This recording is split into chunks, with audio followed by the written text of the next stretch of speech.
pleasure to be here. Met some people for dinner ahead of time. And, so I don't know all of your names yet, but thank you for coming out.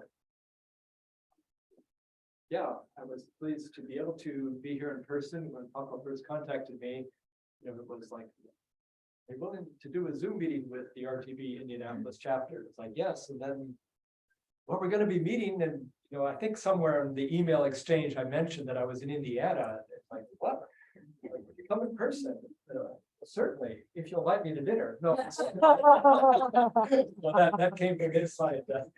But happy to be here in person. And so a bit of the story, just because he's alluded to it already, is that I had been teaching at Ball State University. That's up in Muncie. And I was in the Department of Physics and Astronomy there for 15 years and taught physics and astronomy. And then I received an offer to move clear across the country to someplace I never really thought I would go, which is basically Los Angeles, and teach at Biola University, a Christian university there in LA County, in the town of La Mirada.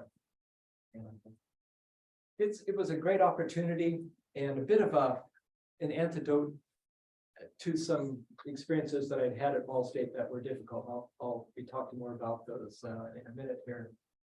And so my wife and I and her daughter moved across the country in 2018 and started there at Biola. And it wasn't long before the pandemic kind of shut everything down.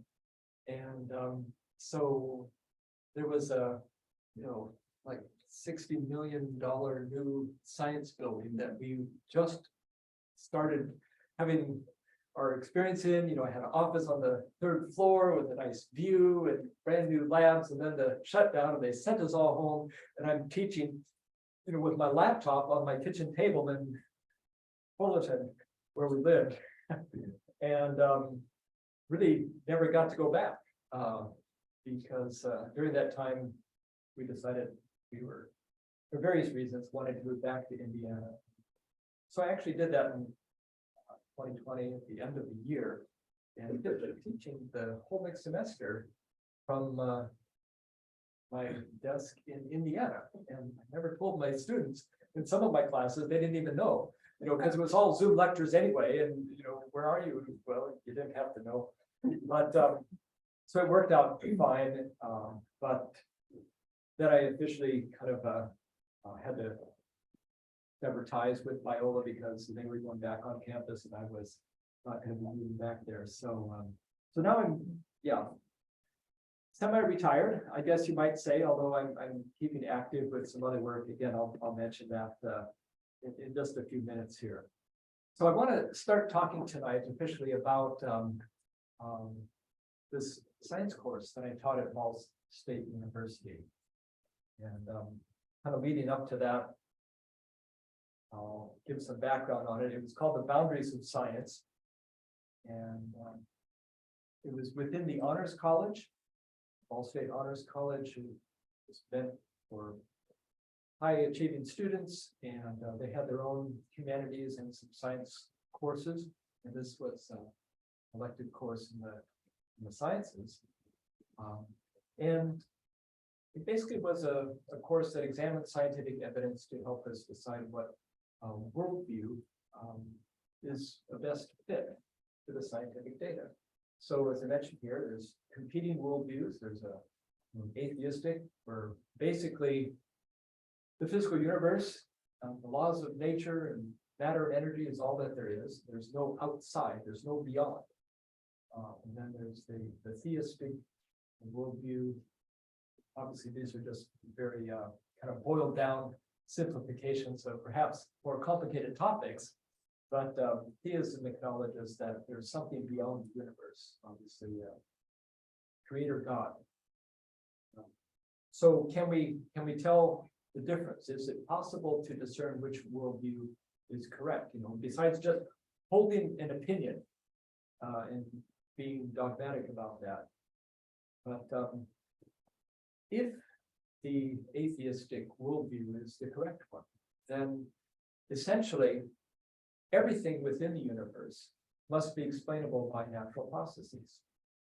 And so that's where science comes in to help be kind of the referee in this debate, you might say. So if we're going to look at a natural phenomenon, such as life, and decide is this explainable by natural processes or not, then we have to actually know something about science. And so in this Ball State course, it was a science course, and I wanted my students who weren't by any means all science majors, a lot of humanities majors taking this course for science credit. They needed to have a background in science, and so I focused it around cosmology and astronomy and doing some physics because I thought it was fun. And then based on current levels of understanding in science, began to ask the students to delve into some discussion questions about the implications and significance of science. And so what I, if I just kind of back up and look at the title of the course, The Boundaries of Science, boundary is kind of a limit, like can't go beyond this or something. And so does science, or what science studies, have limits? Are there limitations to what natural processes can accomplish? And that was an area I was very interested in as a scientist. And my background is in experimental physics, and then at Ball State I got into theoretical computational physics. So I felt like I had some, I guess, legitimate background that could address this issue of nature's limits. And I wanted to make sure that we're looking at the topic of the limits from science, not just saying, well, God is the answer because the Bible says so. Well, that's a good answer, but it doesn't really fit into a discussion in a science class. And so I wanted to use scientific evidence to allow the students to have a discussion about questions of, could this phenomenon, say, the origin of the mind, or the origin of life, or even the fine-tuning in the universe, could any of those things be fully explainable by natural processes or not? And so the Boundaries of Science course, and kind of a subtitle, I wanted to bring human significance into it because I feel like the answer that I believe is that there are limitations to naturalism. And that means that there's something beyond that is responsible for the universe, responsible for our lives, not just our physical lives, but our spiritual lives, our intellect, and that inner sense of identity that we have, that if there's something more than natural processes at work, then it imparts significance to us. And I think that was an important message for students. This was the literal course description here in this paragraph. The goal of increasing our appreciation of the scope, wonder, and complexity of physical reality. And then to investigate it, to see if there's any hidden wisdom, which might illuminate the central questions, the purpose of our existence and the meaning of life. They bought it. I mean, the dean of the Honors College at Ball State said, okay, you can teach this, but just be aware that there's going to be students with a wide variety of backgrounds, as far as religious affiliations, beliefs, and so on in your classes. And I was like, that's fine. We're just going to have discussions and look at scientific evidence and let the students make up their own mind in the end. What kind of questions? So I had been teaching astronomy for years, even before I designed this course. And at Ball State, I would ask students these three questions at the start of the semester, not all at the same time, but and ask them to write down their opinions about what do they think the meaning of our existence is. And in this one I chose because the first textbook I taught out of at Ball State, the author of this astronomy textbook, had in his little preface a statement that said that astronomy can help us to understand the meaning of our existence. Well, okay, let's just throw that out there and ask the students to tell me what they think the meaning is. Now, it was so eye-opening to see what students at a secondary university would write down. I mean, and I had 100 students in every class, and sometimes 2 sections a semester, and I did this for years. And I had like 6 years of data where I would collect their papers and assemble them. And so I was getting a little hint that from reading all this, that students, even at a secondary university, were really interested in big questions and things like, is there purpose to life?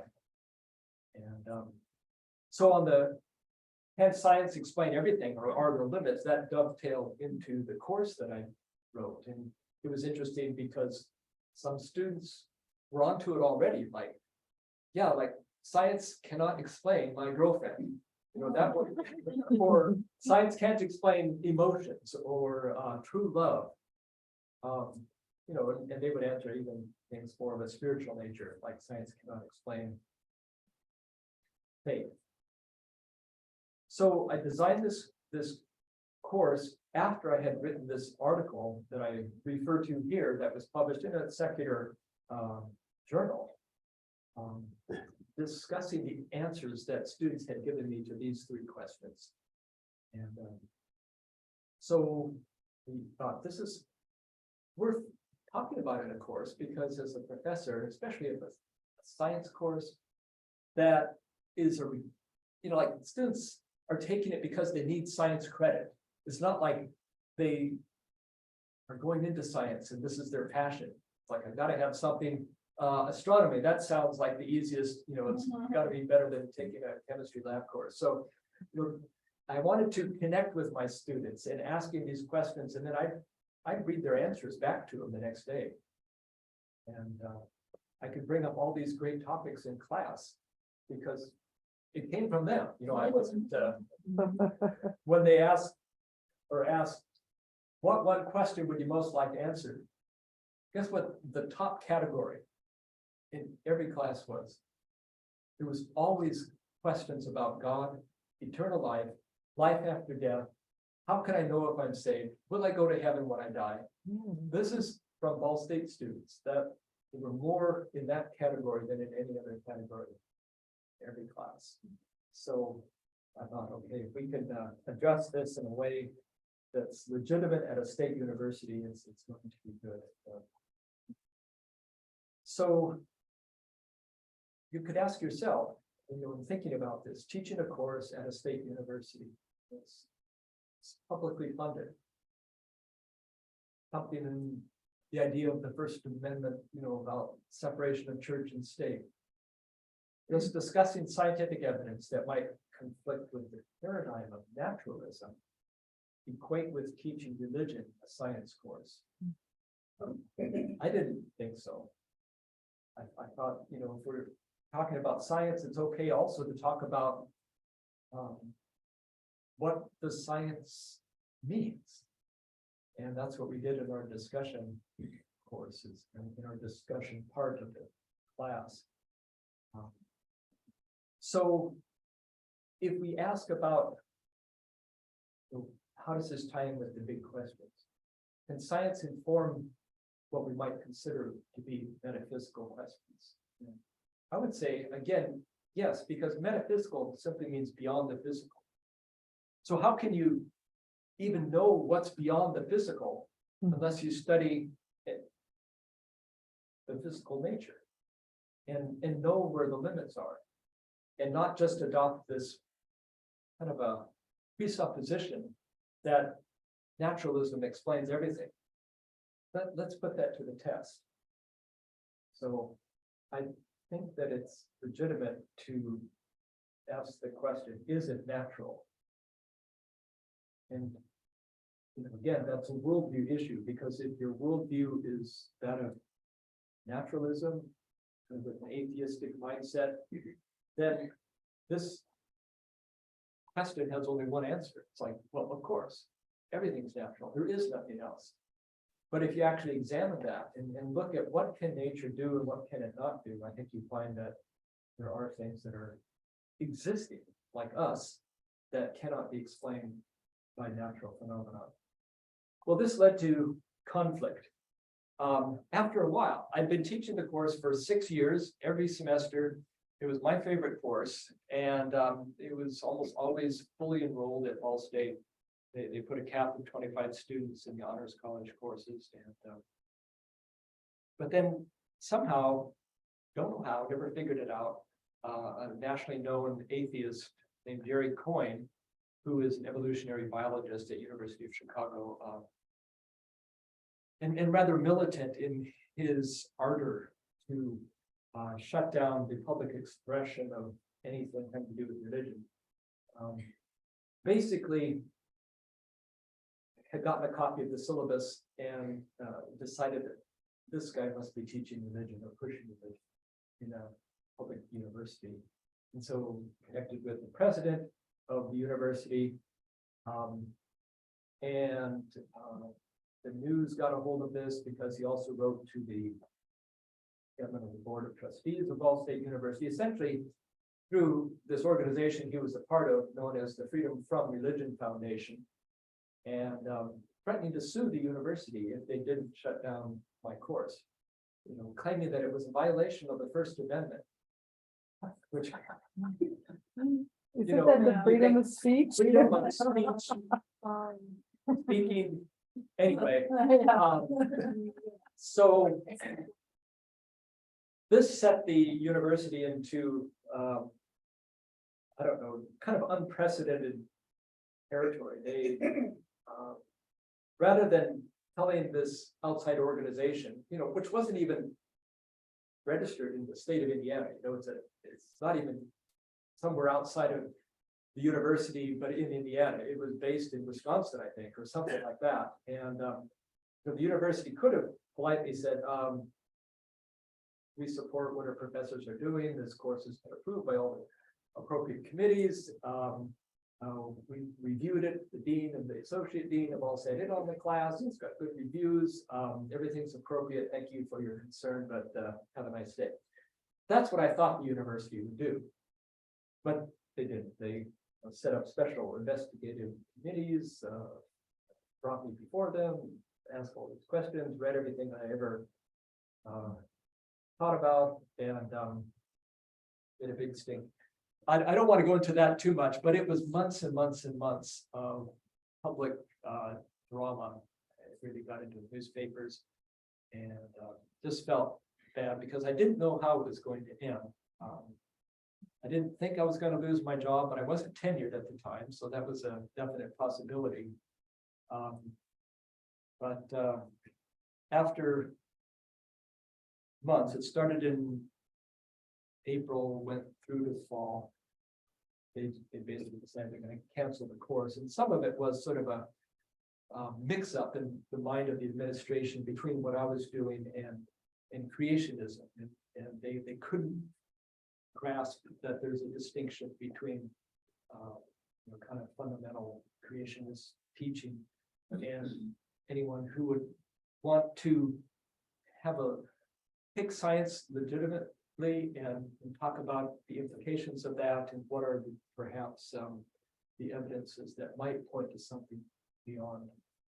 So anyway, I was just they said cannot teach creationism. Intelligent design has been soundly refuted by all public science organizations, and they actually handed me a list, which I think had like close to 80 different science organizations that had statements, really, again, mixing up intelligent design ideas with fundamentalist creationism. Based on that, canceled it. So the one thing I learned going through all of this, my wife and I together spent a lot of time in prayer, crying out to the Lord for his guidance, his help, his support, and what God kept showing us through our time together in the Word was that the battle is not yours, but God's, and helping us to see that we're not alone in this. There have been examples in Scripture throughout history of God's people being attacked in sometimes literal ways, but God kind of emphasized these verses to us in particular, and my biggest temptation during the time that all of, newspaper articles were coming out in the Muncie Star Press, Indianapolis, USA Today, Inside Higher Ed, all of these online media outlets, and everybody was talking about my course. And nobody had been in the course, and it was such a temptation, but I wanted to call up the reporter and say, I'll give you an interview. I want to set the record straight. But everybody who had been in the public arena longer, and I wasn't really experienced with this, cautioned against making any public statements to the media, that it would actually probably backfire. They would pick and choose little sound bites and piece it together to say what they wanted to say, not what I wanted to say. So anyway, it's like, okay, Lord, I hear this, what you're encouraging my wife and I to. And by the way, my wife Tina is here tonight. I don't know if you got introduced, but I am so thankful she came down to be part of this tonight. And she was such a strength with me together during this time.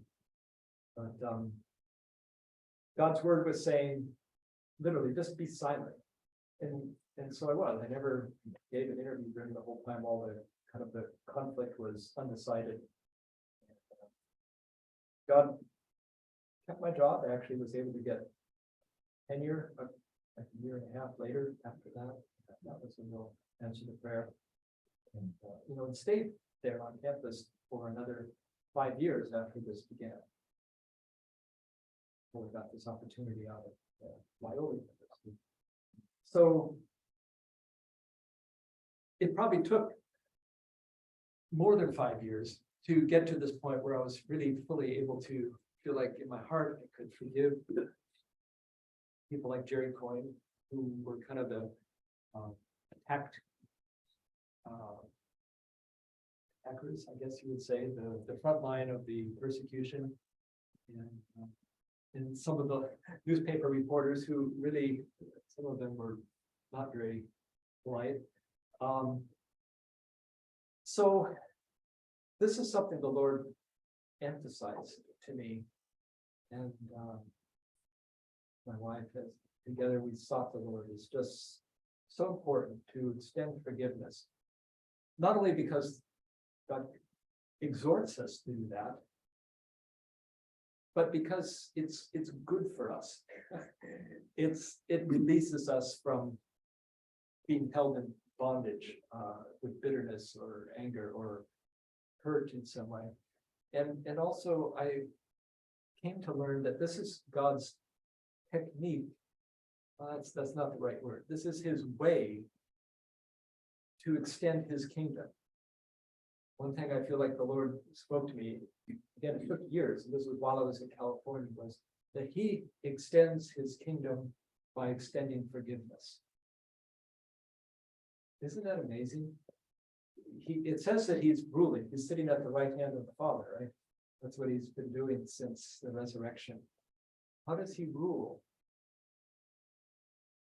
He rules by extending forgiveness.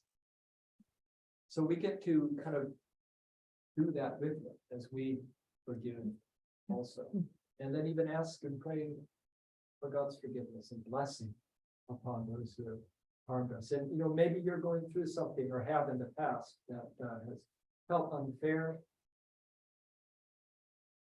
And this isn't saying it didn't hurt or that it really was okay. It was a wrong, but we acknowledge that the blood of Christ, as it's been shed, is sufficient not only to cover our sins, but the sins of others. And like Jesus on the cross, he spoke out, Father, forgive them. The ones who nailed him there, Father, forgive them. They don't know what they're doing. And it's been a real release of the trauma for me to enter into that same kind of posture of extending forgiveness. So I'm thankful that the Lord has sort of led me there, just in a way that's brought a lot of freedom And I think it was a key step for me to take and arrive at before God could open up other doors for me to do ministry, even involving the same topic of faith and science. So before I leave this kind of little section here, I just talk about scientific evidence, and I'm not really going through particular examples of evidence here tonight. I think that any of you who are familiar with reasons to believe are familiar with plenty of lines of evidence for there to be a creator. But I wanted to leave us with this in this section. And although there are a lot of scientific evidences that support faith, and for me personally, the strongest evidence for the reality of my faith comes from things that might be described as spiritual or unseen. We can't really see or measure or experiment on the Spirit of God, but it's so real.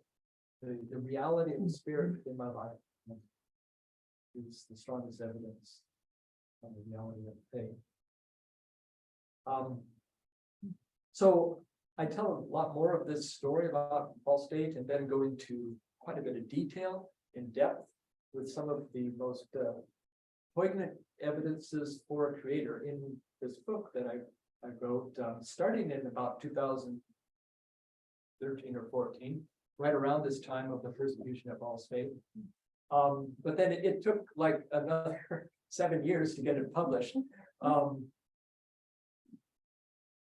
And the right publisher at the right time really made a difference. So Discovery Institute in Seattle, intelligent design group, who were very supportive of me during that whole persecution of all faith, ended up publishing the book.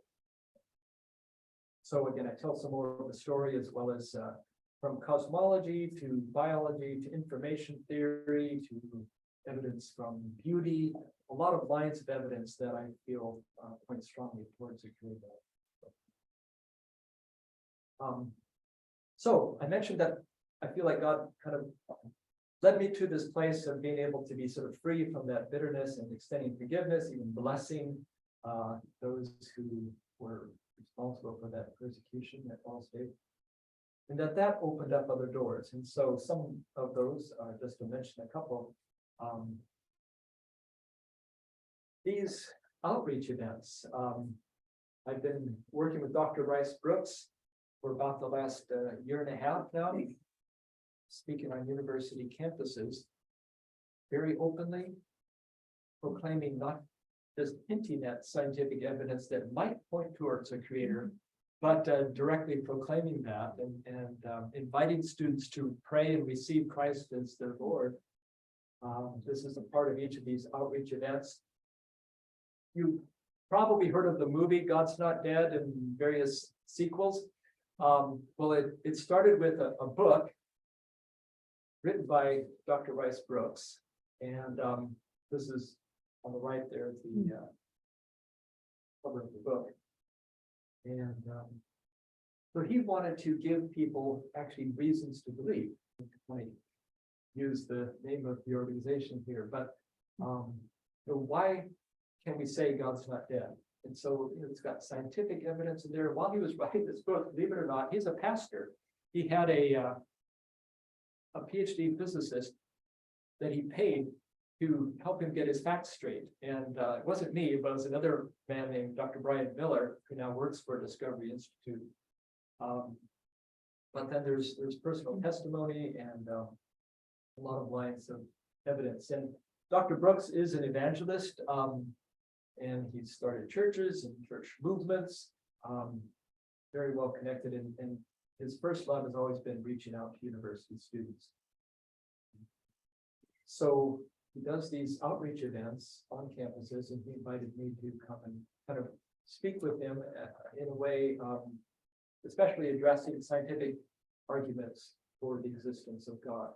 And so this is a photo here of a fairly recent event that we did, and we usually get 200 to 600 up to 800 students coming in an event. It's a one-night thing that lasts for about 3 hours altogether with the Q&A time. Then we end with a prayer for students to receive Christ if they would like to. And we have a response, either a card or an online thing, and so you can tell how many. And it's always been very fruitful in seeing actually students come to faith in Christ.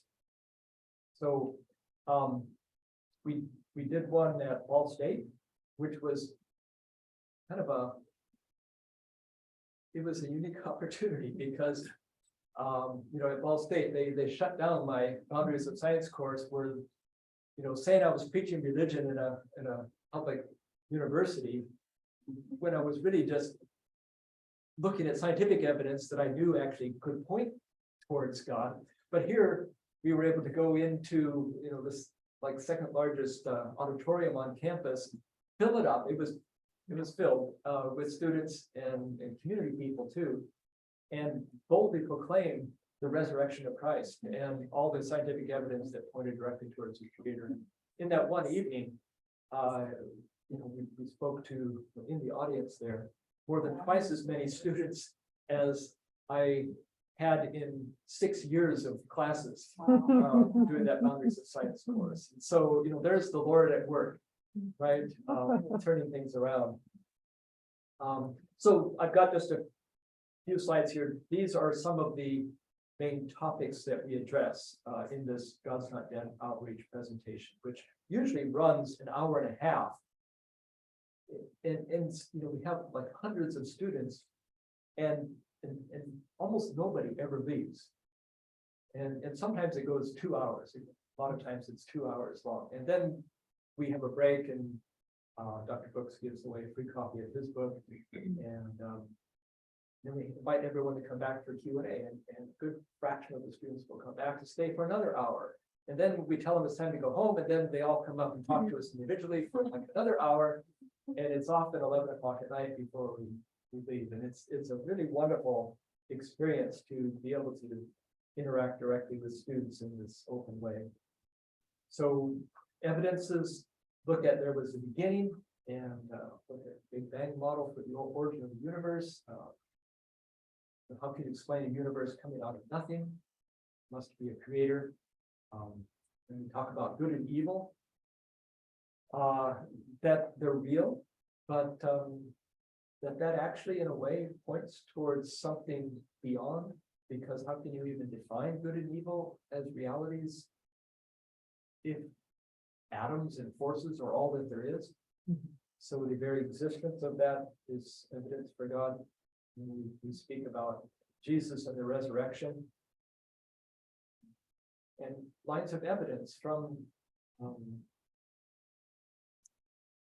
scholars, even atheistic scholars, that point to the reality of Christ and the reality of his death, and strong lines of evidence that point to the reality of his resurrection as well.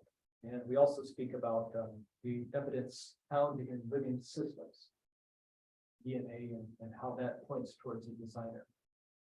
So that's something I'm doing. I don't do it during the summer now. So I was talking to someone at dinner that way I can spend a lot of time being the chief gardener around our house. But I'll be picking up those God's Not Dead outreaches again in the fall. And in the meantime, I was asked by Discovery Institute to write articles kind of on faith and science that they publish on their website called evolutionnews.org. If you're not familiar with that, it might sound like it's promoting evolution, but that's just a hook to try to get people who may believe in evolution to go there. It actually is promoting intelligent design, and most of the articles are, if they talk about biology at all, are sort of pointing out the shortcomings. And so these are just a couple of the articles that I've published in the last couple of weeks there on that website. And so I'm thankful for this opportunity. I've had a few others come out on just a variety of topics, gravitational waves, and I just had one get published yesterday about what goes into making a perfect day. Some of these springtime days in Indiana, and the weather's just been so nice, highs around 70, blue sky, grass is green from a recent rain. And so I talk about the weather and just everything that goes into making a perfect day. So anyway, this is ongoing. If you visit that website, you'll probably find an article written by me about once a week. And God willing, I've been praying for wisdom. I'm really inspired by Solomon. He asked God for wisdom. And I'm not like Solomon, but what I read in there is that it describes the result of Solomon being given wisdom by God. And it says that he spoke about birds and animals and reptiles. And I thought, he's talking about nature. He's like a pre-scientific era scientist, and he's expounding on things that God has made. And I'm sure he had a lot to say about the wisdom that is seen in God's creation. So I said, Lord, just a little bit of this. I would love to be able to expound on things like that. So you pray for me. That's one thing to pray for. It's like, God, give that man wisdom. I need that to keep going. Okay, so this is really the last topic I'm going to just go through tonight. And it looks like, oh my goodness, a whole nother talk, but I'm going to kind of just give a little overview of it. And this is kind of the initial reason that I was asked to come and speak here. I forget if it was someone within the RTV community just sent out an email, and it was something about fusion energy and responding to a news report that there was a kind of a breakthrough in some fusion research that had been going on. And this was probably 6 months ago or so. And well, I read what was written there in this email, and there were a few questions, and well, lo and behold, my PhD is in fusion energy research. And so I just made a few little comments about fusion and what it means, and prospects and so on, and even mentioning something about how it might be part of what God has kind of presented to humans as a source of energy that can meet our needs. Anyway, it was literally just a couple lines. Well, I've never written anything on an email that's gotten such a response.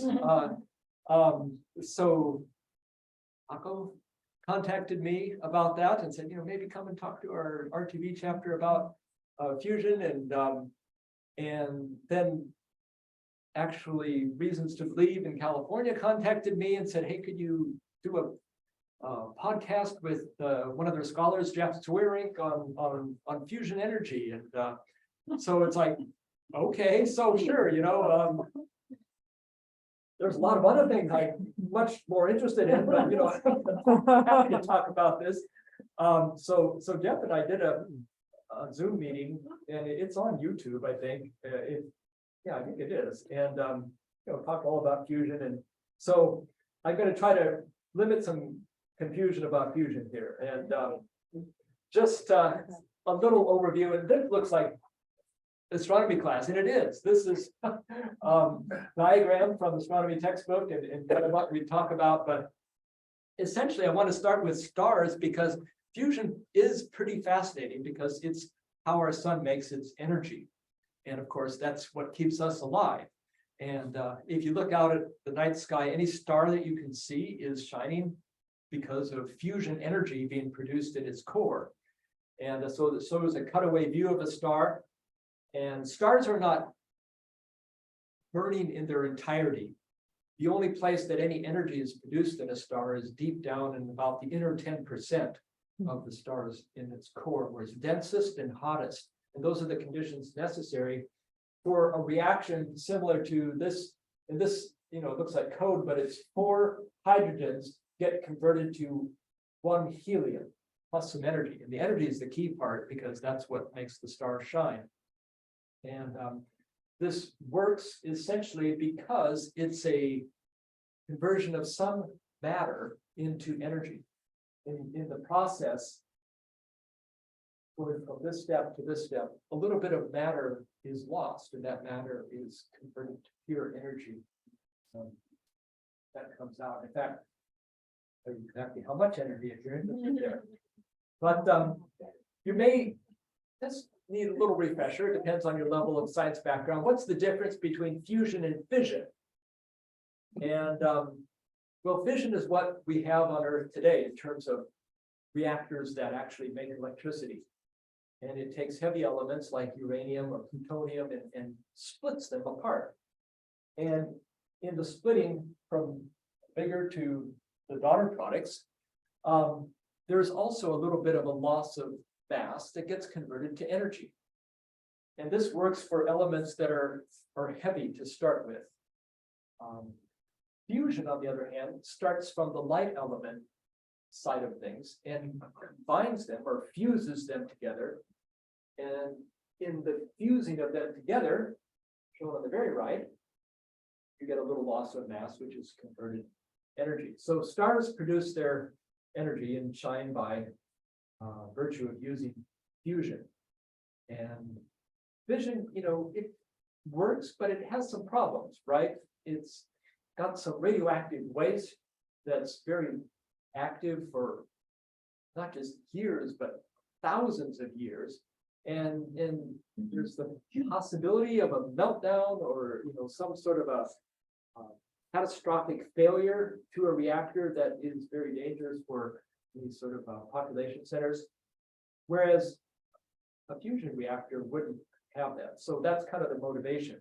Now, about fusion, to get it to work is a bit of well, it's not easy, because if you're going to have light elements come together, their nuclei are positively charged. And the lightest element is simply hydrogen, which its nucleus is a single proton. And protons are positively charged, and you may remember from science class, positive charges, like charges, repel. And they repel even more strongly as the charges get closer together. So if you try to put them together, they would like to veer away from each other because of the repulsive electromagnetic force. So how can you get them close enough to fuse? And they usually refuse because of that repulsive electric force. The only way you can fuse them is to get them to basically be close enough so that another force that I like to think of it as God sort of solving the problem for us. He introduced another force into nature called the strong nuclear force that is stronger than this repulsive force, but it only works at close range. So those particles basically have to get together close enough to touch, and then they're locked together by the strong nuclear force. And it can overcome that repulsive force so that they don't fly apart again. Well, in order to get them to come together in that way, the only way you can really do it is to make the environment that has all these particles in it. I'm just showing two, but if you have a material, you've got zillions of them. You need to make that environment hot enough so they're moving fast enough, so their kind of momentum as they move in a head-on direction is enough to carry them together, so they get close enough together to put like Velcro. Is that strong nuclear force? Well, it's interesting because even in our sun, deep down in the core, where the temperature is about 15 million degrees Celsius, and the density is about 16 times the density of lead, it's so hot that even at that density, it's still a gas. Can you imagine something way denser than lead that's still a gas? And so you could kind of like push your hand through it, but it would be so dense, it would go very slowly. But anyway, you've got all these particles crashing around. That's not enough to cause them to get close enough to fuse. So how can our sun shine? Well, the answer has to do with quantum mechanics. And all right, how many of you took quantum mechanics in college? Okay, all right. Well, the big deal about quantum mechanics is that particles like protons, the nuclei of atoms, are not just little lumps of matter like little BBs. They're wave-like things, and they have a wave function, and that wave function extends way out beyond what would be their natural radius. And so, although they don't get close enough for their natural radius to be close enough to fuse, their wave functions extending out, it's like the essence of them is bigger than it would be otherwise. And their wave functions, when they overlap, leads to a non-zero probability that they actually will fuse together. So our sun fuses not only because of heat and density, but also because of quantum mechanics. That led to another article I wrote for the Discovery Institute called "Thank God for Quantum Mechanics." They even published it under that title. I was impressed. Okay, so this is the reaction our sun uses: 4 protons, hydrogen nuclei, making 1 helium. Helium is building up in our sun. It's the same stuff that you can buy at the supermarket for a party balloon. And I used to tell my students, a little illusion, the sun is preparing to party. And I just leave it at that. If they had ears to hear, they could hear. All right, so this is the overall reaction. Now, to make a reactor on Earth, we've got to get this same sort of a thing happening. And this is a diagram of how it happens in the sun. It looks a little complicated, but I did want to point out one cool thing. The first step takes 2 protons and combines them together. One of them turns into a neutron. Protons turn into neutrons, and in the reaction out pops this thing called E+, which is an electron with a positive charge. You may know that electrons normally have negative charge. Well, this is an anti-electron. It's actually antimatter. And the sun is constantly producing antimatter deep down in its core. And these anti-electrons don't last long because they bump into a normal electron, and that causes antimatter annihilation, which converts all their mass into pure energy. So next time you're outside in the daytime and it's sunny, you feel that warmth of the sun. Think that part of that energy I'm feeling is coming from matter antimatter annihilation down in the core of the sun. And it produces gamma rays, which, if you watch the old Star Trek shows, the warp drive was powered by matter antimatter annihilation. It's science fiction there, but it's really going on in the core of our sun. So God did all that just to give us a perfect thing. Okay, so now that was just a background about fusion. I'm going to just briefly touch on 2 different technology cracks that various research groups are working on to try to develop fusion reactors on Earth. And this is the first one I'll mention. Is called inertial confinement fusion, and this is the one that had a breakthrough about 6 months ago that led to these news articles that kind of led to me commenting on something. So inertial confinement, it's sometimes known as laser fusion. We've got to get the material hot enough so that it is particles are moving fast, so they can get together, and have to compress it to be very dense. And they use a really powerful laser beam system to just blast and compress and heat a very small target. And this is at Lawrence Livermore National Lab in California. And so this is actually not the system there, but it's similar to it. I mean, this is kind of the target chamber, and you're looking at this going, well, that's interesting. Well, to get a picture of how big this is, these are walkways for people up here, like, so that's a railing, so a person would be like this big. So this is an enormous thing, and this over here is part of the laser facility. So if you think of lasers like, a little laser pointer, no, think of something that fills a building that's like 3 sizes or 3 times the size of a football field. That's how much room it takes just for the laser.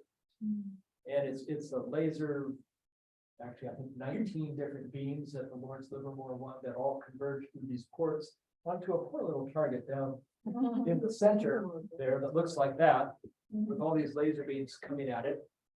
So there's just a lot of words here, but you can just kind of briefly read through that. So you get a target 2 millimeter diameter, the size of a small pea, very scientific, and you fill it with fuel, which is in this case a mixture of deuterium and tritium, which are isotopes of hydrogen. You know, hydrogen is just like the H and the H2O. The isotopes are little heavier versions. They've got 1 or 2 neutrons attached as well. And if you have those two together, it's the easiest two materials to fuse. And so to make a reactor, that's the best fuel to use because it's hard enough to get them to fuse. And so start with the easiest thing. And you know, they're gases, so you have to freeze them. And then you blast it to pieces with these ultra powerful lasers. The equivalent of 5 million, that's 5 trillion 100-watt light bulbs. So that's a lot of power. It's a very short, it's not a continuous beaming, it's a pulse and lasts just a fraction of a second. So it implodes the fuel pellet, and if it's done right, which it was at least in one of their shots, the conditions of the fuel pellet exceed the threshold for what's called fusion ignition, and it actually causes the fuel to fuse, and in the fusion process, as we saw earlier, releases energy. And so they were able to, as it mentions right here, December 5th, 2022, get 3.15 megajoules of energy out, having only put in 2.05 megajoules of energy. So that was a big accomplishment. First time that they exceeded this balance, getting more energy out than they put in. And there's a huge amount of work to be done in this engineering design to make this into a practical reactor, but at least it demonstrates part of this. Now, I learned something a little interesting when I was researching, trying to get slides and information for this talk. There's not as much as you would like on the Lawrence Livermore website. And I think it's because the main purpose for their big laser facility is not for fusion.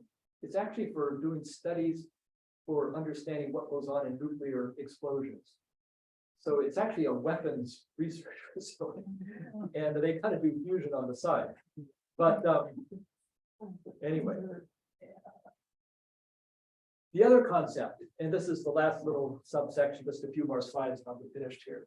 So it's a completely different design to make a fusion reactor. With what I just said, it takes a little tiny pellet, blasts it to pieces with lasers, and tries to make it hot enough to fuse. Well, this is a much more kind of spread out big environment. This device that you're seeing here is like 60 feet or 60 meters. I can't even remember, but 60 meters. And I mean, it's enormous, and it is a way to heat and compress gas, but this time it's hydrogen gas in the gas form instead of hydrogen gas frozen into a little pea-sized pellet. And so in this region in here, this is a vacuum chamber that's toroidal that goes all the way around. So it's a cross-sectional cutaway view here. But again, if you put a person in there, it would be, you know, just about that tall. And so this huge vessel, it's a vacuum, has to hold the gas and not let it escape, is surrounded by magnets that compress it and heat it to millions of degrees, as it mentions here, 150 million. This is hotter than the core of our sun, but not nearly as dense. And it ionizes the gas, so that's why they call it a plasma, which is just the physics name for a hot ionized gas. Ionized meaning the electrons are torn away from the nuclei. And this is more of a steady state concept. So instead of a pulse, and it's over in a billionth of a second, the goal here is to have the conditions for fusion ongoing for minutes at least. And it is being built. This the ITER, that stands for International Thermonuclear Experimental Reactor, is being built in south of France. It's a multi-nation effort. I think 30 different nations, all the EU nations, plus US and China and many others, and different countries producing different components, and it's all coming together. It's taking years. If you visit the website for this, it's actually just fascinating to see how much engineering technology is going into making this device. And this is kind of just a proof of principle idea, and will be years from now before it's even ready to produce its first plasma. This is kind of a drawing showing the purple would be, again, in a cutaway view of the vacuum vessel showing the hot ionized gas that's being heated to those high conditions that could initiate fusion. And this is the kind of thing I used to work on in graduate school, but instead of being something that, you know, was a multinational huge thing, it was something that would easily fit in this room. But we had a magnetic confinement fusion device, both at University of Washington, for a different PhD, and in Stockholm, I did my postdoc. So what will it do? Trying to design a burning plasma. When it says burning, don't think chemical. This is nuclear burning. So the energy is being produced by nuclear fusion, and it produces enough energy to keep the plasma hot to let more fusion occur. And goals, again, this deuterium, those are isotopes of hydrogen, sustain the heating by nuclear processes, generate 500 megawatts. That's a lot of power. Long pulses. Q, that's a code name for how much more you get out compared to what you put in. Q of 10, which is pretty good. Tritium breeding, that sounds like triple stuff. Yeah, that was easier.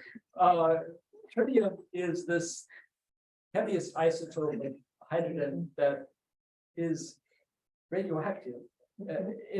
It's very short-lived radioactivity, and so it's not just like you can mine it out of the ground or something like that. And so it has to be made, and you can breed it by taking some of the reaction products from the fusion. That if you have lithium surrounding the vacuum vessel, there's an interaction that creates tritium, and so it can kind of produce its own fuel. Pretty cool idea. You can get the deuterium, the other component, from seawater. With a certain fraction of all H2O has the heavy hydrogen.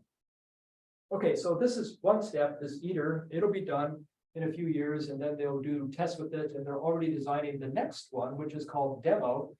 And it will be about half, again, as big as ITER, and it will be a reactor that will be essentially proof of principle for a commercially productive reactor that would actually make electricity that could be sent out to the community. And so, you know, how long before we can expect to get electricity from fusion reactors? Let's see, it says here, this demo one, operation in the 2040s. So it's still a ways down the road, but I used to tell my students, I think that you probably could expect to see fusion reactors come online in your lifetime. Now, that was a younger crowd that I, so I don't know if it's going to be within my lifetime or not. The joke with fusion success when I was in grad school even was how long before fusion energy becomes a reality. And the thing was, the answer was always in about 30 years. I mean, they've been saying that since the mid-1950s when they started, but it was kind of still about that far off, I think. But anyway, I honestly believe that fusion energy, it's obviously an idea God thought of because it powers all of our stars. If we can control it here on Earth in a reactor, it would be unlimited energy. It would be unlimited in the sense we'll never run out of fuel. The main component comes from seawater. The deuterium can be made in the reactor, so you've got everything you need. And it's safe in the sense that you cannot have a fusion reactor explode. There's just not enough energy density in it for that. If something goes wrong, it'll just cool down in seconds. And so you could have a fusion reactor in the middle of a city. It would not be a health risk. And it can't be weaponized. Hydrogen gas, I mean, it's like, how dangerous is that? It's just, it's not something you could steal the fuel and go off and make a bomb with it. And so there's a lot of advantages. The technology, is extremely complicated. This International Thermonuclear Experimental Reactor that is being built and been going on in the building phase for years already has been described as the most complex construction project ever undertaken by man. And it's over 1 million components have to come together. And it's astounding. So will we get there? I don't know. If the Lord tarries, I think so. But I think there's room for even more brilliant ideas. There's a lot of difficulties with both of these approaches, the laser and the magnetic confinement. And maybe God's got a better idea for how to make a controllable reactor with it that no one's quite thought of yet. But it's out there, I suppose, in some grandchild's brain, they'll come up with it. So that's really all I wanted to share tonight. And thank you so much for your kindness and your attention and for being here and your interest. So really appreciate the invitation and getting to know some of you, and I'd be happy to address any questions. All right. I have a question. Have you had any cancellations in your events? The God's Not Dead in the universities. Has there been any pushback? Yes. Some weren't successful, meaning the cancellation effort wasn't successful, and some were. It depends a lot on the university. Some of them are so welcoming. We just did the last one this spring, April 20th at University of Arkansas. And it was like going to family camp. I mean, it was just like everybody on campus knew about it. And again, it's like 550 students came, and we just had such a receptive audience there. Other places are much more challenging. I think we've been trying to get into UCLA for like a couple years, and it's just difficult to get all the permissions and things like that. There was another school in California, I think Cal State Northridge, it's called. It's in LA County area. We had a room reserved, and well, whoever was in charge of room reservations canceled it on us. But one of the local campus ministry workers happened to be like friends with the president of the university. And so this campus ministry worker was supporting our God's Not Dead outreach. So he went and talked to the president, and the president did something, some phone call to the little person who canceled it. And well, lo and behold, we got our reservation back. And so we did that event. But, there's never really been any like demonstration or anything. I think one university, there was a professor who tried to hand out flyers the day before to have an anti-God's Not Dead rally or something like that. And, we never even saw it. I think he had just a few people, and we had like 800 students come to our event. And so God has given us favor overall. And we don't try to be confrontive, in our presentations. We're very happy to have atheists come, and we have some of our best discussions with atheist students or professors.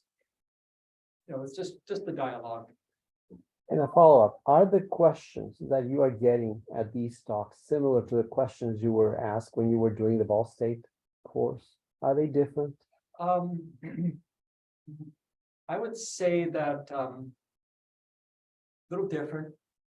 The most common type of question we'll get in our kind of open Q&A time afterwards has to do with students who are just all twisted up about the problem of evil. And how can there be a God that's good if there is this natural evil, or basically moral evil in the world? And, so there's a lot of discussion along those lines, and it seems like we can do 3/4 of our presentation about scientific evidence for God, but what they really are kind of feeling is that question of where's God when it hurts. And, so we actually end up having more pastoral type conversations than I would be able to have in a university classroom typically. And again, that's one of the nice things about the way we're doing it. We're there as a Christian ministry, and so we don't have to tiptoe around the topic of God and religion and getting saved and all that. Yes. The question about how much longer before we'll have be able to plug our electric into it, Yeah. I heard one physicist describing this latest event. He said, this is like conception. We've got conception. We've got 9 months now to go. We're gonna get a baby. We're gonna get it next month. Okay, so yeah, it's in the conception stage. I think that's a good way to put it. But there's progress. I think it's not like some impossible dream at this point. It seems like, yeah. Yes. The funding for this, so it's happening in France. Yes. And the major nations that are involved are each contributing. I don't know if it's divided up evenly, or if wealthier countries put in more. I assume. I don't really know the details, but it's funded multinationally as well. I don't understand the finances in France, but I don't think it could happen here in the US, because every one of the million pieces would have to go to the lowest bidder. Well, I think it's a very, very specialized production, and so they're probably not getting lots of competing bids. I'm guessing to make these magnetic field coils, it's all superconducting, and so it's very specialized. But they're wanting to share the kind of scientific knowledge that's gained by doing the experiment equally with everybody. So even if you've only put in, let's say it's someplace like I don't know, Spain, that's maybe not putting in as much as Germany or whatever, but the knowledge is going to be shared equally with all the participating countries. Yes. So for that inertial confinement, presumably you gotta have certain matter confined, laser pulse, use, remove, put in new matter, all. And Yeah. how frequently, what's the end game, are they seeing like 1 I second? I think on the order of at least that, maybe even 10 a second, to get a, enough energy output for a commercial grade reactor. You gotta bleed in the fuel, so to speak. Use it with a laser. Get rid of it and then put another one in and you do that maybe 10 times a second. Yeah, something like that. Pretty challenging engineering requirements there. And it's got to be spot on. So those lasers have to be aimed and to hit the right spot within, I think, about a micron, which is a millionth of a meter.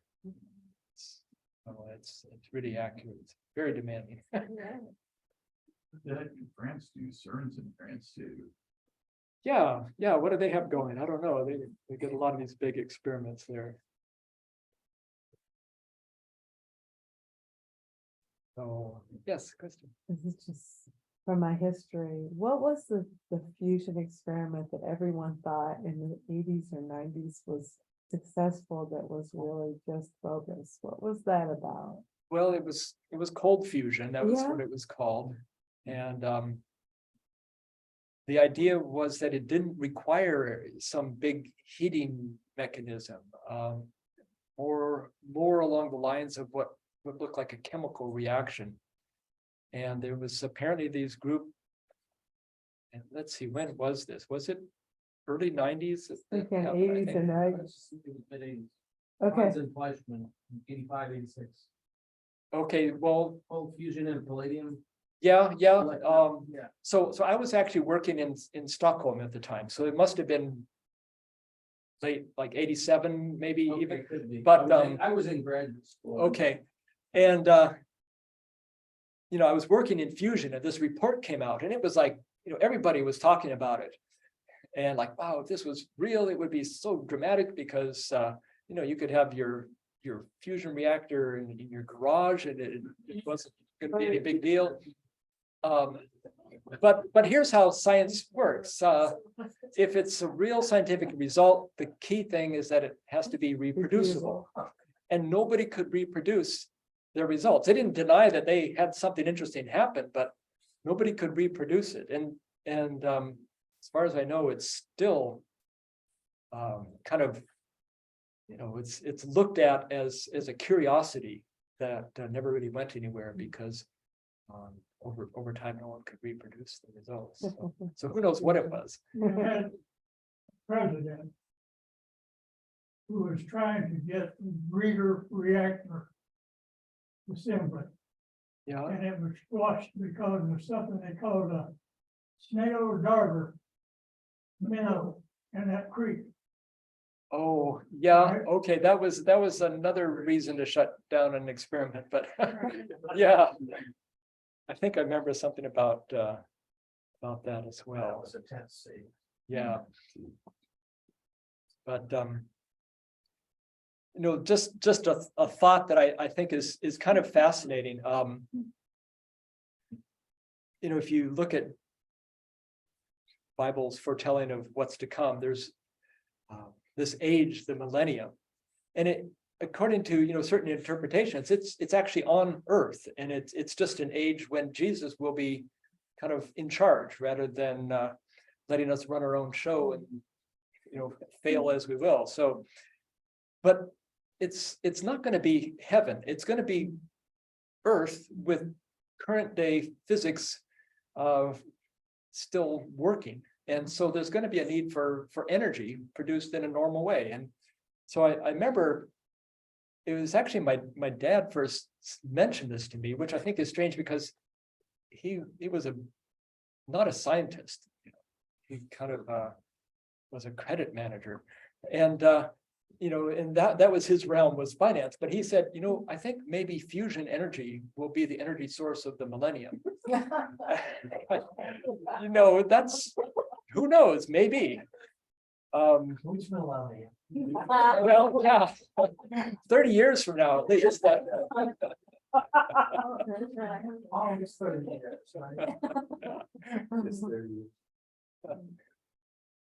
but will we be here not for to it? spoil your book, but as a teaser, what's one thing an atheist doesn't want to hear? Well, I think that, for example, I would argue and do argue in my book here that life has more information in it than can be explained by natural processes. Mm. And so, there's a lot of things, or just the fine tuning arguments that many of you are familiar with that Hugh Ross has so diligently cataloged all over from all over science. Just the probability of getting all of those conditions just right. I think that appealing to luck sort of becomes a lame argument. It's not really science anyway. Anytime you appeal to luck, that's not a scientific argument. So those are some evidences that I feel like point to something beyond nature. And even the beginning of the universe out of nothing, according to the model that's currently in vogue scientifically, and talks about a singularity of the origin, and it's really a beginning of space and time and matter and energy, and there was nothing material before it. And so that seems to be very consistent with the idea of the first verse in the Bible. So I think it's those sort of things that some of these atheist groups were saying, oh, you're talking about that. That's pushing religion in a science course. Do you think that those kind of things, like you put in your book, will ever be taught in more of a public sphere? And how could they be? Well, for example, with the intelligent design movement that the Discovery Institute promotes, they are not in favor of teaching creationism in the public school. Mm-hmm. What they want to do, and I think there's some validity to this, is just to allow all scientific theories to be examined scientifically, including the theory of evolution, which now currently in a lot of settings in academia, if you even let it be known by accident that you don't believe evolution is true, that can be enough to tank your career. Right. And that's the sort of thing that I think needs to change, right away. It shouldn't be that way. Because the evidence for it is not, I mean, even if the evidence for it was better than it is, it should still be okay to question it. And in my field of physics, I can remember going to a conference, an American Physical Society conference, and there were talks there at the conference questioning Newton's law of gravity and whether or not it was really valid in all different physical kind of distance scales. And that was perfectly okay. And you think, okay, what's more really accepted science, the law of gravity or evolution? And it's okay to question gravity, but you question evolution, and it's like, you've killed, I don't know, you've messed with people's religion in a way. Yeah. So I do think, personally, this is my view, and I don't know if it's shared by everybody, but I do think that the evidence against naturalistic origin of life ideas and evolution in general is growing from what I've seen over the last 30 years, and that it'll eventually get to the point where it can't be denied that there's something going on here besides natural phenomena.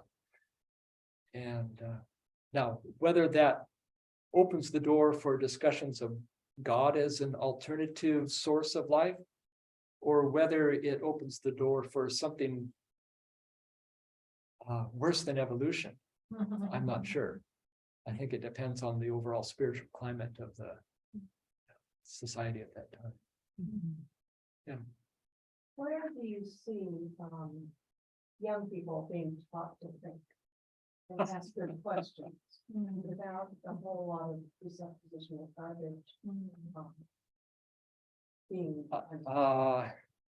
pushed in- there, in being from- Classic education, private schools, maybe? Yeah. Homeschooling. Yeah, homeschooling, not so much, I mean, less and less in public schools like my. Well, I should just say I've heard of. Courses at public universities, which you think would be kind of like objective content delivery.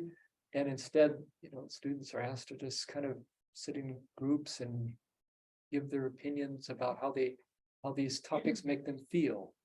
And, so it's a little alarming, I think, from someone from my generation who recognizes that, yeah, it's great to talk about your feelings, but if you really want to learn something, you have to deal with reality and in what I think of as a more of a objective scientific sense. When Stephen Meyer was getting his PhD in philosophy of science, Yeah. was that a road which more people should go on? The philosophy of science. Well, I mean, I think it's certainly a valid PhD, and like I've talked to students who are interested in both physics and philosophy, and I tell them that's a good combination, because philosophically you're asking questions about not just gaining knowledge, but what does the knowledge mean? And so that's at the graduate level, though. I don't know if you're looking at the undergraduate or Logic thinking. Yeah. asking good questions. not so much of that exists anymore. And I'm not a specialist in education, so certainly there may be niches of learning that are still really solid.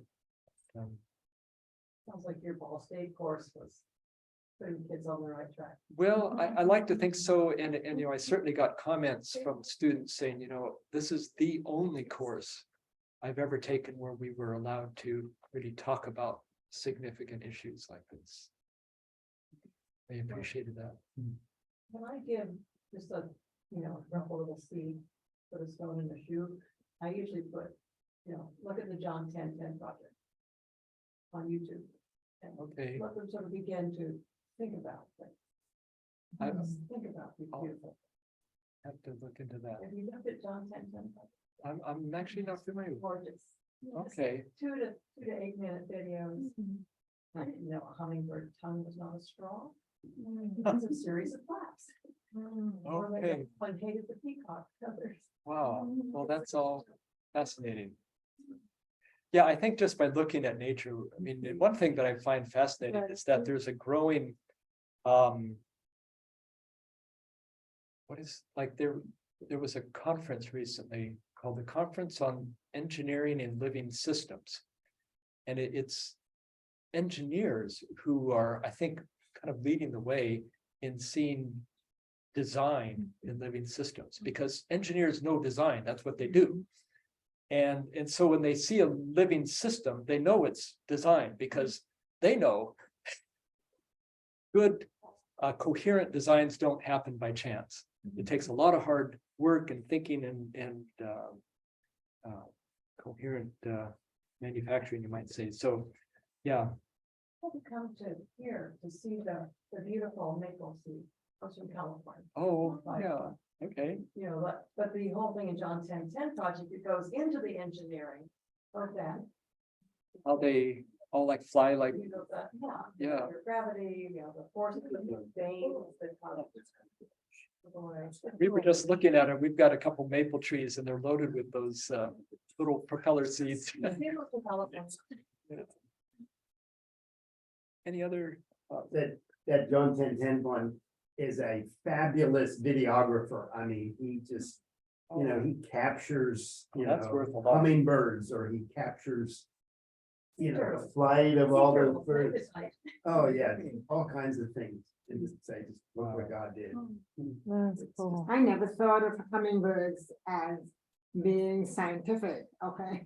when I was growing up, we had these tiny flowers in the front of the house, and we had a porch, and we would sit in the afternoons like this and just look at the flowers, and the hummingbirds would come right in and get the nectar Wow. from the hummingbird, from the flowers. And we would say, look at how they're doing that. You know, that, we would just do that in the afternoons, Wow. just sat there, we just sit and look. Well, that's, And I then- think, Yes. God's school of nature. That's wonderful. And it's now, the now that we passions look of back, things. I think, what a wonderful opportunity, and I Yeah. threw it away because I didn't even understand it, you know? Yeah. Wow. Well, I think we can learn so much from nature just by Oh, yeah. observing it, and even if we don't fully understand the details, it somehow impacts us with a sense of wonder, and that, you know, there must be a designer, and And then we look back and we say, God was doing that with the wings. Yes, yes, Yeah. that's what he was doing. He was doing. it's- I'm looking forward to being a scientist in heaven, in a sense of, you know, I think that there'll be more to discover and more to admire and more beauty to just give God praise for. And Well, you don't be confined by time, but you can get a lot of work done. that's right. That's right. Well, it'll be a joy. Yeah. Well, thank you so much, everyone, for your Thank you. questions.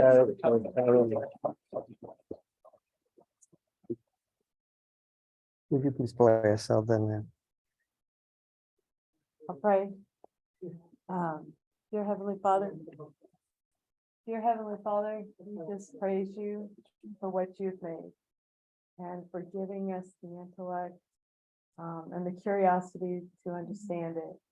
Just thank you and praise you'll bless Eric and Tina, their ministry, and you continue to show yourself as fighting for us. In Jesus' name, amen.